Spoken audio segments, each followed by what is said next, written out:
Hi అండి. ఈరోజు recipe వచ్చేసి కాకరకాయ ఫ్రై. ఇది అసలు ఇష్టపడని వాళ్ళు కూడా ఈ విధంగా చేసి పెడితే తింటారు ఇష్టంగా. నేను దీనికోసం హాఫ్ కేజీ కాకరకాయలు తీసుకున్నానండి. వాటిని ఇలా నేను చాక్తో పైనున్న పొట్టంతా తీసేసుకోవాలి. ఇలా పైన తీసేసుకోవాలి. కొంచెం తీసేసుకున్న తర్వాత పీసెస్ అన్నీ ఇలా తీసేసుకోవాలనండి. పైన పొట్టంతా తీసేసి పక్కన పెట్టుకోవాలి. నేను దీనికోసం ఒక బౌల్లో వాటర్ తీసుకొని దాంట్లో 1 స్పూన్ పసుపు, 1 స్పూన్ సాల్ట్ వేసుకొని పక్కన పెట్టుకున్నానండి. ఈ పీసెస్ ఆ కాకరకాయ పీసెస్ ఇలా కట్ చేసుకొని ఆ వాటర్లో వేసుకోవాలి. ఇలా అన్నిటిని కాకరకాయలని పీసెస్ లాగా కట్ చేసుకున్నాను. కట్ చేసుకున్న వాటిని వాటర్లో వేసుకోవాలి. ఇలా అన్ని పీసెస్ కడిగి వేసుకోవాలండి. కట్ చేసి వేసుకున్న తర్వాత దీంట్లో ఇలా స్మాష్ చేస్తూ కడుక్కోవాలి. ఇలా చేయడం వల్ల దాంట్లో ఉన్న చేదునెస్ అంతా పోతుంది.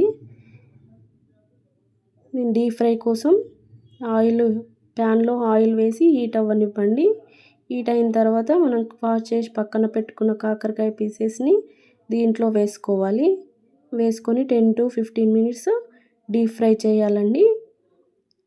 డీప్ ఫ్రై చేస్తే కొంచెం కలర్ చేంజ్ అవుతుంది. ఇవి ఇలా కలుపుతూ డీప్ ఫ్రై చేసుకోవాలి. కలర్ చేంజ్ అయిపోయిందండి. వీటన్నిటిని ఒక బౌల్లోకి తీసుకోవాలి. ఇలానే మిగిలి ఉన్న పీసెస్ని కూడా ఫ్రై చేసుకోవాలి. ఫ్రై చేసుకున్న తర్వాత ఆయిల్ పక్కన పెట్టేసి నేను ప్యాన్లో మళ్ళీ 2 టేబుల్ స్పూన్స్ ఆయిల్ వేసాను. వేసేసి దీంట్లో 1 స్పూన్ పోపు గింజలు వేసేసి తర్వాత 2 పచ్చిమిర్చి కట్ చేసి వేసుకోవాలండి. వేసేసి ఒక మీడియం సైజు ఆనియన్ కట్ చేసుకున్నాను నేను పీసెస్ లాగా. ఆ పీసెస్ దీంట్లో యాడ్ చేసుకోవాలి. యాడ్ చేసుకొని ఫ్రై అయినంత వరకు గోల్డెన్ కలర్ వచ్చేంత వరకు ఫ్రై అవ్వనివ్వాలి.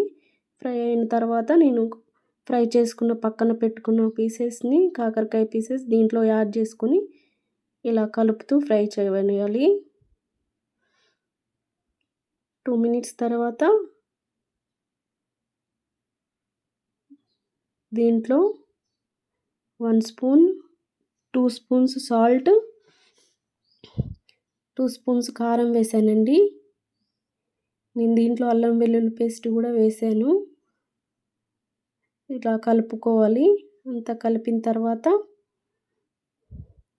ఇలా 5 మినిట్స్ అయిన తర్వాత లాస్ట్లో ధనియా పౌడర్ వేసుకోవాలి.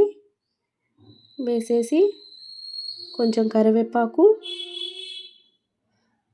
కొంచెం కొత్తిమీర వేసేసి ఇలా కలుపుతూ 2 మినిట్స్ తర్వాత స్టవ్ ఆఫ్ చేయండి. రెడీ అయిపోతుంది.